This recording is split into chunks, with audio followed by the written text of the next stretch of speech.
झड़ झड़ तू भी क्या याद रखेगा, जाहिर ने तेनू छोड़ दिया। तू नज़्म नज़्म सा मेरे होठों पे ठहर जा, मैं ख्वाब ख्वाब सा तेरी आंखों में जागूं रे। तू भी क्या याद रखेगा, जाहिर ने तेनू छोड़ दिया।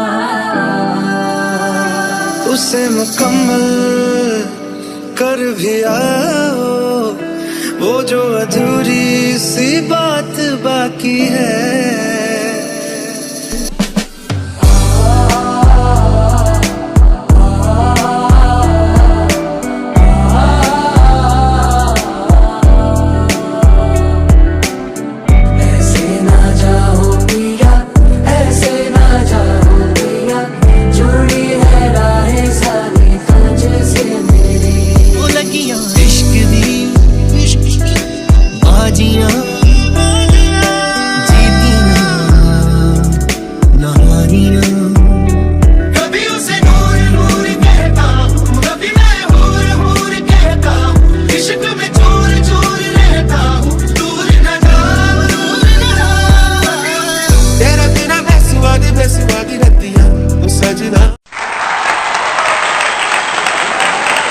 Good evening all. So the best lawyer of the year and the best association goes to Shastra Srivastav.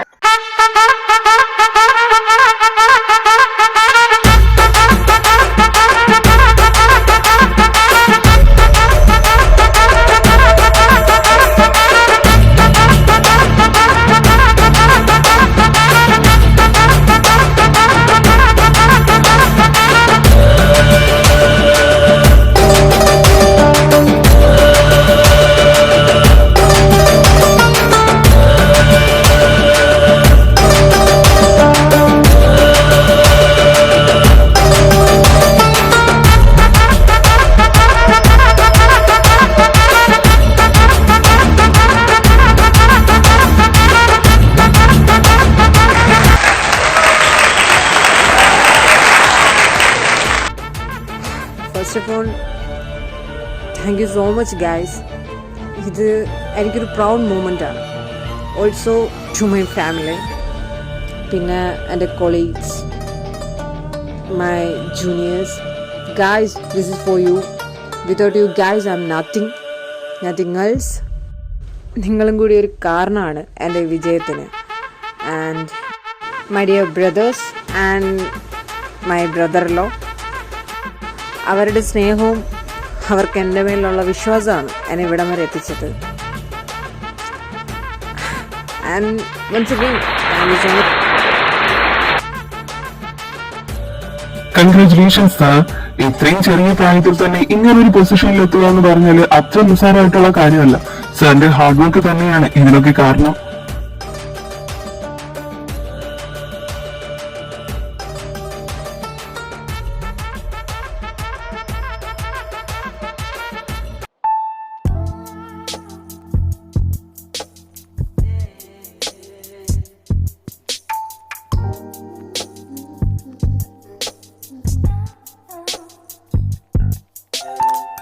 നിങ്ങൾ രണ്ടുപേരും വല്ലതും കഴിക്കുന്നുണ്ടോ? എനിക്കൊന്നും വേണ്ട ചേട്ടാ, നല്ല ക്ഷീണം. ഒന്ന് പോയി ഫ്രഷ് ആയിട്ട് കിടന്നുറങ്ങട്ടെ. സ്വാതി, ഇനിയിപ്പോ ഒന്നും വേണ്ട, നീ റൂമിലേക്ക് പോയിക്കോ, ഞാനൊരു കോൾ ചെയ്തിട്ട് വരാം.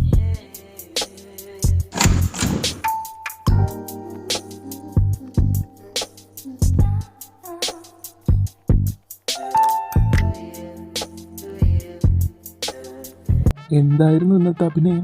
കലക്കി. കലക്കണമല്ലോ. നിനക്ക് എങ്ങനെ അഭിനയിക്കാൻ കഴിയുന്നു ശാസ്ത്ര? പുറമേ നിന്ന് നോക്കുന്നവർക്ക് തൻ്റെ കുടുംബത്തിന് വേണ്ടിയും തൻ്റെ കരിയറിന് വേണ്ടിയും കഠിനാധ്വാനം ചെയ്യുന്ന ദ ഗ്രേറ്റ് ക്രിമിനൽ ലോയർ ശാസ്ത്ര ശ്രീവാസ്തവ്.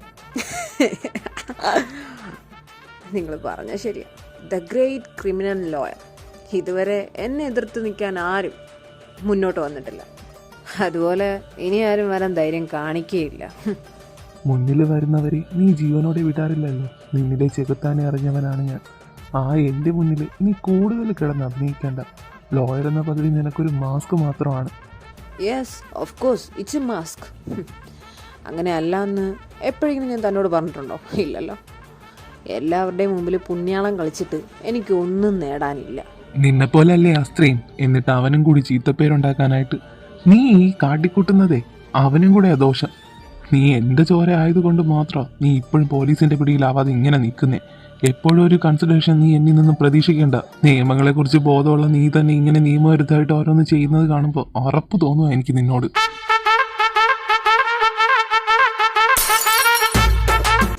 ദേ, തന്നോട് ഞാൻ പല തവണ പറഞ്ഞിട്ടുള്ള കാര്യമാണ്, എന്നെയും അമ്മയും പുന്നാര മോനെയും വെച്ച് ഒരിക്കലും കമ്പാരിസൺ നടത്തരുതെന്ന്. കൂടുതൽ എൻ്റെ കാര്യത്തിൽ കയറി ഉണ്ടാക്കാൻ വരണ്ട. ചേട്ടനാണെങ്കിൽ ആ നിലയിൽ അങ്ങ് നിന്നാൽ മതി, അല്ലാതെ എൻ്റെ തന്തയാവാൻ നിങ്ങൾ വരണ്ട. ആ പിന്നെ ഒരു മറ്റവൻ്റെയും ഗുഡ് സർട്ടിഫിക്കറ്റ് കിട്ടണ്ട ശാസ്ത്രയ്ക്ക്, മനസ്സിലായോ? നീ ചെയ്യുന്നതൊക്കെ തെറ്റാണ് ശാസ്ത്ര. ഇനി എന്താ നീ അത് മനസ്സിലാക്കുന്നേ?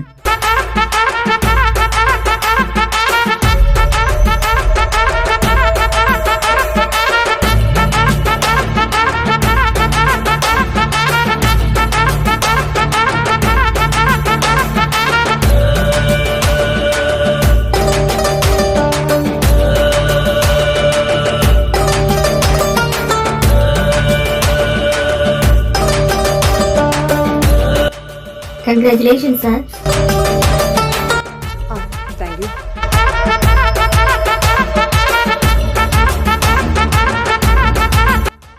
ഏയ് കൺഗ്രാറ്റ്സ് മാൻ. ആ അത് പറഞ്ഞപ്പോഴാ അടാ ചെറിയാനും മോനും കാണാൻ വന്നിട്ടുണ്ട്. എന്തിന്? കേസിന്റെ എന്തോ കാര്യം സംസാരിക്കാനാണെന്നാ പറഞ്ഞേ. വരാൻ പറ. ഗുഡ് മോർണിംഗ് വക്കീൽ സാറേ.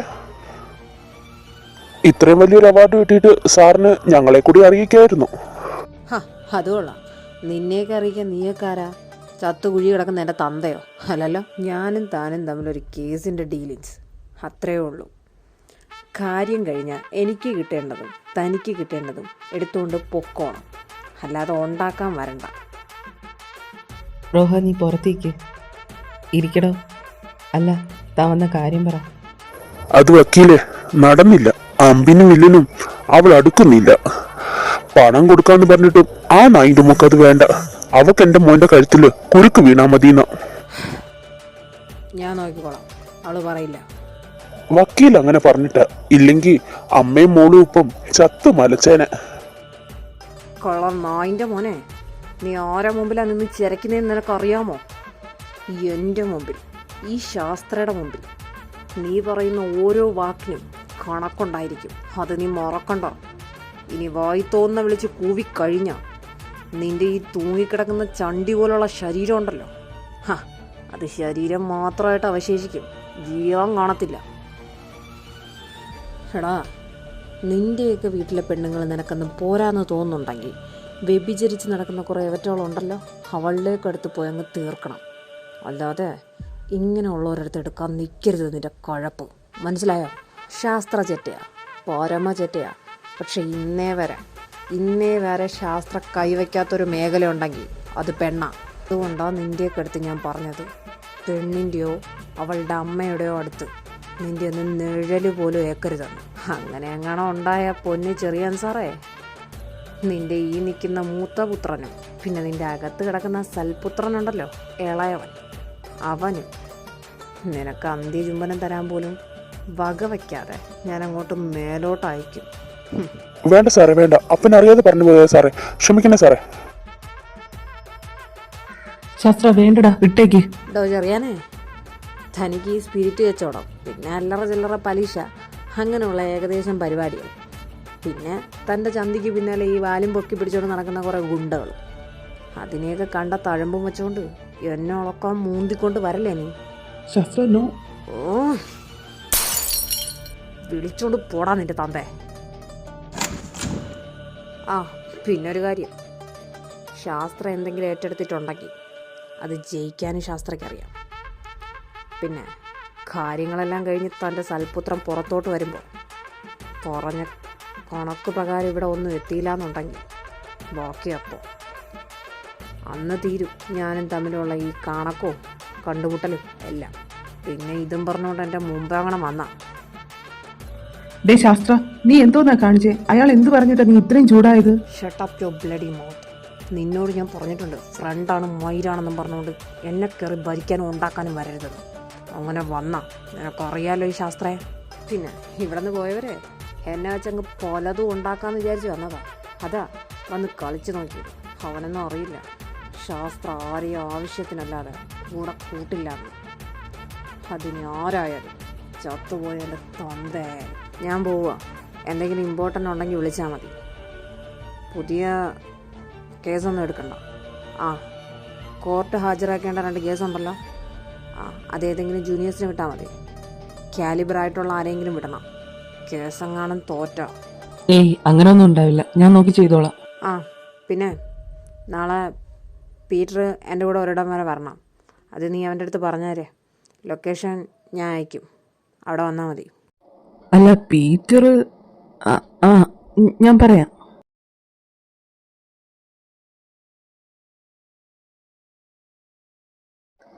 എന്റെ പൊന്നോ, ചെകുത്താൻ തന്നെ.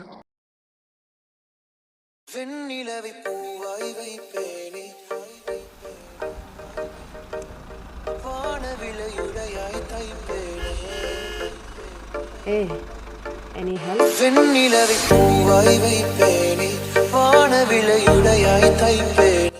അതിന്റെ ആവശ്യമില്ല. Hello doctor, എത്താറായോ? പേഷ്യന്റിന് നല്ല ബ്ലീഡിംഗ് ഉണ്ട്. ഞാൻ അരമണിക്കൂറിനുള്ളിൽ എത്തും. ഇപ്പൊ അവിടെ ഏത് ഡോക്ടറാണുള്ളത്? ഡോക്ടർ സാമിന്റെ അടുത്ത് അറ്റൻഡ് ചെയ്യാൻ പറയൂ. I am on the way. So you need my help. Come, let's go. ഒരു ജീവന്റെ കാര്യമായതുകൊണ്ട്, അല്ലെങ്കിൽ ഒരിക്കലും ഞാൻ നിന്റെ കൂടെ വരില്ലായിരുന്നു.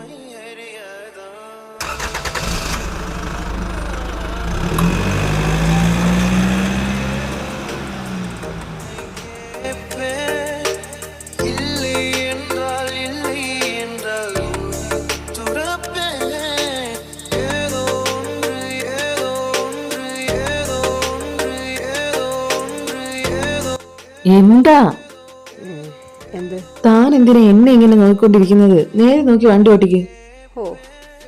എന്ത് ചെയ്യാനാ, കുറേ നാളുകൾക്ക് ശേഷമല്ലേ നിന്നെ ഇങ്ങനെ അടുത്ത് കാണുന്നേ. അപ്പോ കണ്ണെടുക്കാനേ തോന്നില്ല. Don't start again. ഞാനല്ലാതെ വേറെ ആരാ നിന്നോട് ഇങ്ങനെയൊക്കെ പറയാ? കുറച്ച് ദിവസം കാണാതിരുന്നോണ്ടാണോ എന്നറിയില്ല, നീ കുറച്ചുകൂടെ അങ്ങ് സുന്ദരനായ പോലെ. Don't touch me. പിന്നെ നിന്റെ പറച്ചിൽ കേട്ടാത്തൊന്നും ഞാൻ ഇതുവരെ നിന്നെ തൊട്ടിട്ടില്ലാണ്. ഞാൻ കാണാത്തതും അറിയാത്തതായിട്ടൊന്നും ഈ ഡോക്ടർ ജെറിന് ഇല്ലല്ലോ. ശാസ്ത്ര പ്ലീസ് ജസ്റ്റ് സ്റ്റോപ്പ്. നീയായിട്ട് എനിക്ക് തന്ന മുറിവ് ചെറുതല്ല. പിന്നെയും എന്തിനാ അതിനെ കുത്തി നോക്കുന്നേ? ഞാൻ നോവിക്കാനും തലോടാനും എനിക്ക് മാത്രമല്ലേ അർഹതയുള്ളൂ. പിന്നെ ഞാനൊരിക്കലും വിട്ടുകളഞ്ഞിട്ടില്ല. അത് ചെയ്തത് നീയാ. Because of your cheap emotions and commitments etcetera. I don't believe that type of shits. ഹോസ്പിറ്റലെത്തി.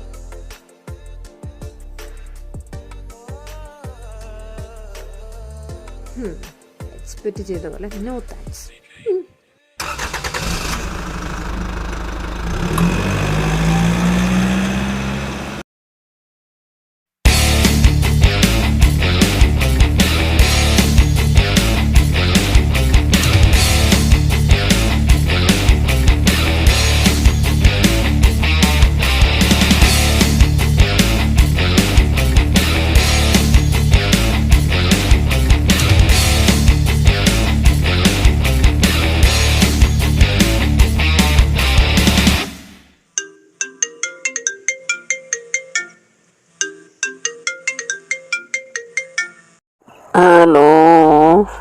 Hello Adi, ഉറങ്ങാണോ?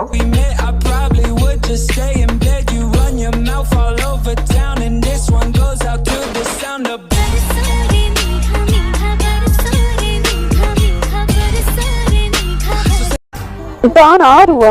ഉറങ്ങിക്കിടന്ന് എന്നെ വിളിച്ചെണീപ്പിച്ചിട്ട് ഉറക്കമായോന്നോ? ഇവനെ എടാ മരവാഴേ, ഇത് ഞാനോ ജെയിൻ.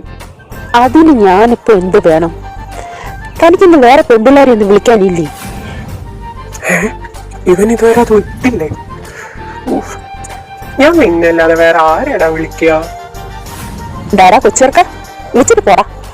എടാ താറാകുഞ്ഞിന് പരിണാമം സംഭവിച്ചാലേ ഞാൻ കുഞ്ഞാണോ വലുതാണോ എന്നുള്ളത് നിന്നെക്കാട്ടിൽ നന്നായിട്ട് വേറെ ആർക്കും അറിയൂല. അത് നിനക്ക് തന്നെ അറിയാലോ. വിളിച്ചിട്ട് പോടും പൂച്ചയുടെ മുഖമുള്ള കാട്ടുപൂച്ച. വച്ചോ? ഓഹോ, ആഹാ, ഇങ്ങോട്ടാണല്ലോ നീ വരുന്നത്. വാ, നിനക്കുള്ളത് ഞാൻ വെച്ചിട്ടുണ്ട്. ഇവിടുന്ന് പോയിട്ട് 2 ആഴ്ചയായി. ഒന്ന് വിളിച്ചു നോക്കിയപ്പോ അവൻ അഹങ്കാരം. നീ വാ മോനെ വാ, നിനക്കുള്ള പണി ഞാൻ തന്നോളാം. ഉറങ്ങിയെന്നറിയാൻ വിളിച്ചേക്കോ കാട്ടുപൂച്ച. ഓ, മനുഷ്യന്റെ ഉറക്കം പോയി. അല്ല, ഇത് ഇതുവരെ വന്നില്ലേ?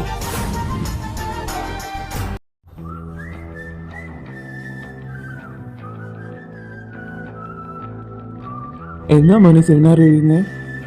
2 മാസം കൂടി ഉണ്ട് കേട്ടാ, അത് കഴിഞ്ഞാൽ ഞാനങ്ങ് വരും.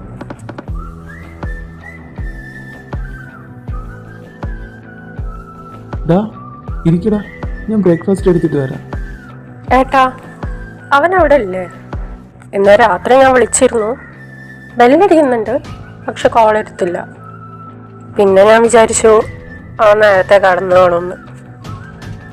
ഒരു കൺഗ്രാറ്റുലേഷൻസ് പറയാനായിരുന്നു. ആ, ഇനി സാരില്ല, കുറച്ച് കഴിഞ്ഞിട്ട് ഞാൻ വിളിച്ചു നോക്കാം. എന്നാ പിന്നെ ശരി, നീ സമയത്തിന് ആഹാരമൊക്കെ കഴിക്കണം. അവനെ തിരക്കിയെന്ന് പറഞ്ഞേരെ. നീ ഇത്ര രാവിലെ ആരെ കഴുത്തിറക്കാൻ പോവുക?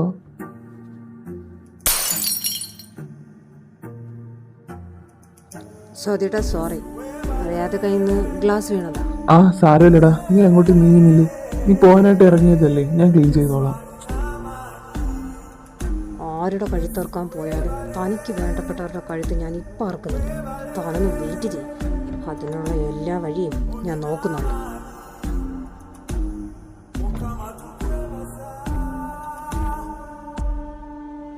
ഡാ നീ പോവുകയാണോ? കഴിച്ചിട്ട് പോടാ. ആ വേണ്ടേട്ടാ, ഞാൻ ഓഫീസിൽ നിന്ന് കഴിച്ചോളാം.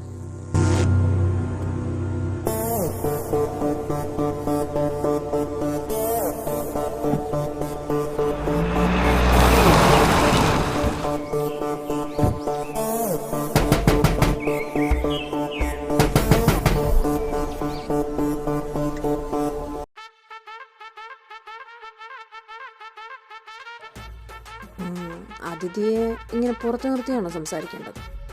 അകത്തിരുന്ന് സംസാരിക്കാമല്ലോ. പീറ്റർ ഇവിടെ നിന്നാൽ മതി, ഞാൻ പറയാം. Okay sir. ആരാ മോളെ വന്നേ? ഇത് അയ്യോ അമ്മ പേടിക്കണ്ട, ഞാനൊന്നും ചെയ്യാൻ വന്നതല്ല. എന്നെ പേടിക്കണ്ടമ്മേ. ആ, അമ്മ എന്താ ചിന്തിക്കുന്നതെന്ന് മനസ്സിലായി, ഞാൻ ആരാണെന്നല്ലേ. പക്ഷേ അമ്മയുടെ മോക്ക് മനസ്സിലായി, കണ്ടില്ലേ എന്നെ കണ്ട് ഞെട്ടിത്തരിച്ച് നിൽക്കുന്നേ. ആ, എന്തായാലും അമ്മയ്ക്ക് വേണ്ടി ഞാൻ എന്നെ ഒന്നുകൂടെ പരിചയപ്പെടുത്താം. ഐ ആം അഡ്വക്കേറ്റ് ശാസ്ത്ര ശ്രീവാസ്തവ്, ഒരു പാവം വക്കീൽ. അതാണ് അമ്മയുടെ മുഖത്ത് കാണുന്ന ഇപ്പോഴുള്ള ഭയം. ആ, ഇപ്പം അമ്മയ്ക്ക് എന്നെ നന്നായി മനസ്സിലായെന്ന് എനിക്ക് മനസ്സിലായി. ഓക്കെ, ഞാൻ വന്നത് എന്തിനാണെന്ന് മനസ്സിലായി കാണുമല്ലോ അല്ലേ? അറിയാം സർ. സാറിപ്പോൾ എന്തിനാ ഇങ്ങോട്ട് വന്നേന്നുള്ളത് നന്നായിട്ട് തന്നെ അറിയാം. ഇന്നലെ ഈ വീട്ടിൽ അരങ്ങേറിയതിൻ്റെ ബാക്കി. പക്ഷേ അതിന് വക്കീൽ സാർ ഇങ്ങനെ നേരിട്ട് വരണം എന്നില്ലായിരുന്നു. ഇന്നലെ അവരോട് എന്താണോ പറഞ്ഞത് അത് തന്നെ എനിക്ക് വക്കീലിനോടും പറയാനുള്ളൂ. ആ, അങ്ങനെ അടച്ചങ്ങ് പറയാതടോ. നമ്മുടെ പേരെങ്ങനെ? ഭദ്ര. ഭദ്ര. ഭദ്രയുടെ പേരിട്ട് ഇറങ്ങിയേക്കുക. അങ്ങനെ പറയാതെ ആദ്യം എനിക്ക് പറയാനുള്ളത് കേൾക്ക്, അത് കഴിഞ്ഞിട്ട് മതിയല്ലോ തീരുമാനം. എന്തിനാ പിടിവാശി? മരിച്ചവർ മരിച്ചു, മുന്നോട്ട് ജീവിക്കാനുള്ളത് നിങ്ങളല്ലേ. അപ്പോൾ അത് ചിന്തിച്ച് വേണം നമ്മൾ ഓരോന്ന് ചെയ്യാൻ. അച്ഛൻ മരിച്ചെന്ന് വിചാരിച്ച് ഒരു നിരപരാധിയെ ജയിലിലിടുന്നത് തെറ്റല്ലേ? പറ ഭദ്ര. നിരപരാധിയോ? അല്ല, മിലാൻ ചെറിയൻ ഫിലിപ്പ് അവനൊരു നിരപരാധിയല്ല, ആവുകയില്ല. അവനൊരു കൊലയാളിയാണ്. എൻ്റെ അച്ഛൻ്റെ കൊലയാളി. എൻ്റെ കൺമുമ്പിൽ വെച്ചിട്ടാ അവൻ എൻ്റെ അച്ഛൻ്റെ മേലെ കൂടെ വണ്ടി ഓടിച്ച് കൊന്നത്. ഞാനത് വ്യക്തമായിട്ട് കണ്ടതുവാ. Think yourself Bhadra. നീ ഒരു പഠിച്ച പെങ്കൊച്ച. നിനക്കും നിൻ്റെ അമ്മയ്ക്കും മിലൻ്റെ ദേഹത്ത് ഒരു രോമം പോലും തൊടാൻ കഴിയില്ല. കാരണം അവൻ്റെ മുമ്പിൽ നിൽക്കുന്ന ഞാനാണ്. നീ എന്നെക്കുറിച്ച് നന്നായി തിരക്കിയെന്ന് എനിക്കറിയാം. So be practical. ചത്തുപോയ അച്ഛനായിട്ട് ജീവിതാവസാനം വരെ ജീവിക്കാൻ ഒരു മാർഗം കാണിച്ചു തന്നെന്നങ്ങ് വിചാരിച്ചാൽ മാത്രം മതി. അങ്ങനെ വിചാരിച്ചാൽ തീരാന്നുള്ള പ്രശ്നമേ ഉള്ളൂ ഭദ്ര. നിയമം പാലിക്കേണ്ട ഒരു നിയമപാലകനാണ് സാർ നിങ്ങൾ. നിങ്ങൾ തന്നെ പറയുന്നു ഇതൊക്കെ വെറും പ്രഹസനമാണെന്ന്. ന്യായവും നീതിയും ധർമ്മവും ഇതൊക്കെ പരിപാലിക്കേണ്ടവരാണ് സാർ നിങ്ങളൊക്കെ. നിങ്ങൾ തന്നെ ഞങ്ങളെപ്പോലെയുള്ള ജനങ്ങളുടെ നീതി നിഷേധിക്കുന്നു, അതും വെറും പണത്തിന് വേണ്ടി. നിങ്ങളെപ്പോലെയുള്ളവരുണ്ടല്ലോ, ഈ പണത്തിന് വേണ്ടിയിട്ട് സ്വന്തം കുടുംബത്തിനെ പോലും വിൽക്കാൻ തയ്യാറാവും. നിർത്തടി മറ്റേ മോളെ. നിന്റെ കിലോമീറ്ററോളം കിടക്കുന്ന ഫിലോസഫിയും കേട്ടോണ്ട് പോയി ഇന്നലെ വന്ന ഉണ്ണാക്കന്മാരെ പോലെ അല്ല ഞാൻ കേട്ടോ. ഇതായിട്ടും വേറെയാ അവളുടെ അമ്മയുടെ കോപ്പിലെ ഫിലോസഫി. എടി പൊന്നാര മോളെ, നീയും പിന്നെ നിന്റെ തന്തയും പിന്നെ ദേ ഈ നിൽക്കുന്ന നിന്റെ അമ്മയും സ്പിരിറ്റ് കിടത്താൻ സഹായിച്ച നക്കാപ്പിച്ച കാശിൻ്റെ പുറത്താണ് ഇത്രയും നാൾ ജീവിച്ചത്. അത് നീ ഏത് ധർമ്മത്തിലാണ് പെടുത്താൻ പോകുന്നേ? സാർ ഇവിടെ കിടന്ന് എന്തൊക്കെ പറഞ്ഞാലും, എന്നെ എൻ്റെ അമ്മയെ കൊല്ലുമെന്ന് പറഞ്ഞാലും ഞാൻ സാക്ഷി പറയും. എനിക്കും എൻ്റെ അമ്മയ്ക്ക് മരിക്കാൻ പേടിയില്ല. അതുകൊണ്ട് ഈ വരട്ടാലൊന്നും എൻ്റെ അടുത്ത് നടക്കൂല. ഞാൻ സാക്ഷി പറയും, പറഞ്ഞിരിക്കും. Is that your last decision? അതെ sir. Good good decision. Peter,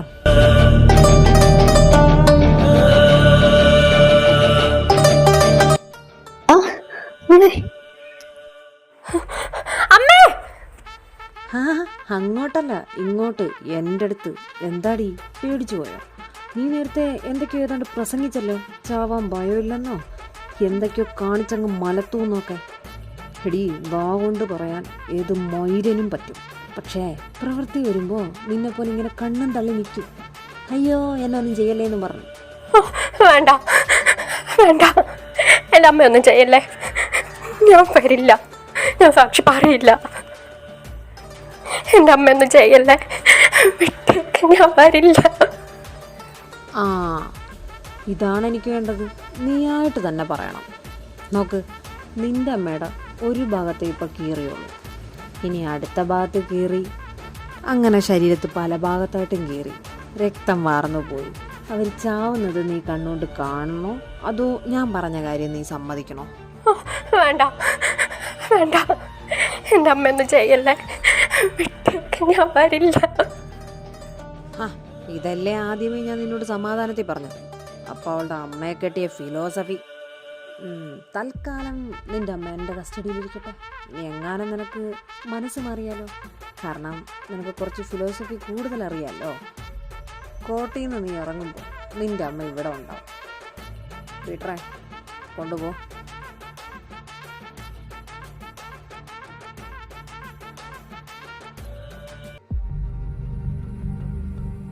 my Lord, എൻ്റെ കക്ഷിയായ മിലൻ ചെറിയാൻ ഫിലിപ്പ്.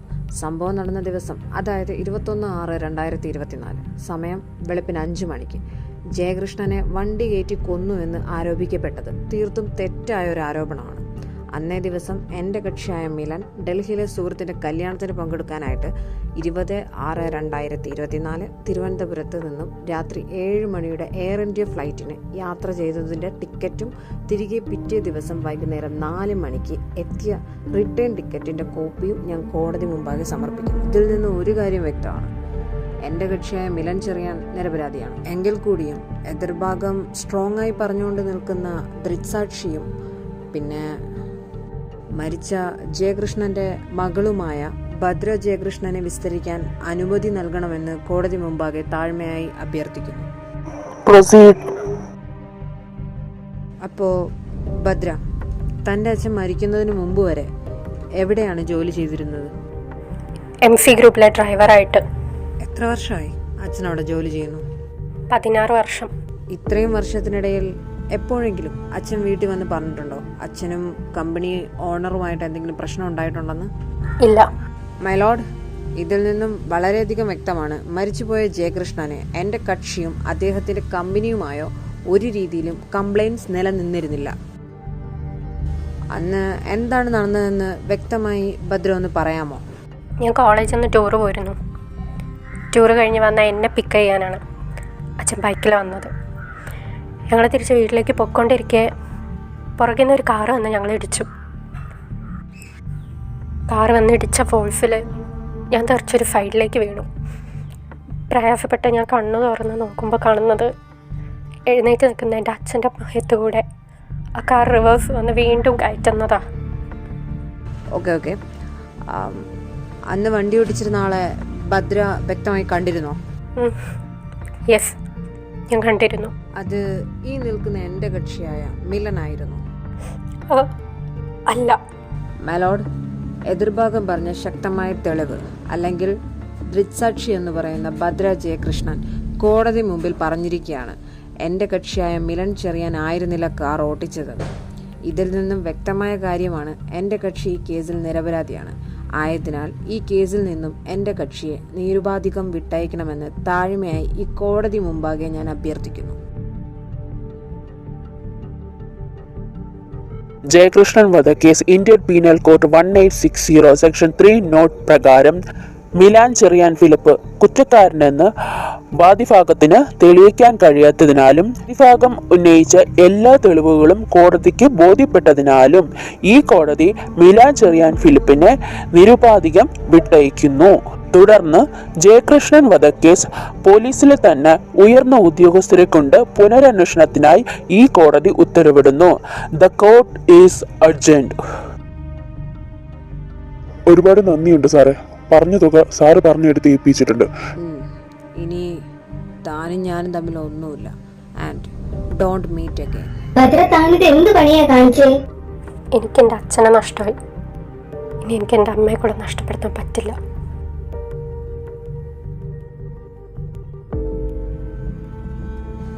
ഭദ്ര, നിന്റെ അമ്മ സേഫായിട്ട് വീട്ടിലെത്തിയിട്ടുണ്ട്. അനുസരണാശീലം വളരെ നല്ലതാണ്. ഇനി നമ്മൾ തമ്മിൽ കാണരുത്. അത് ചിലപ്പോൾ നിനക്ക് നല്ലതിനായിരിക്കില്ല. പൊന്നെ പൊലയാടി മോളെ, നിനക്ക് എത്ര ധൈര്യം ഉണ്ടായിരുന്നു? ശാസ്ത്ര, നീ ഇത് എന്ത് പണിയാടാ കാണിക്കുന്നേ? ഇത് കോർട്ടാ, വിടൂ നീ.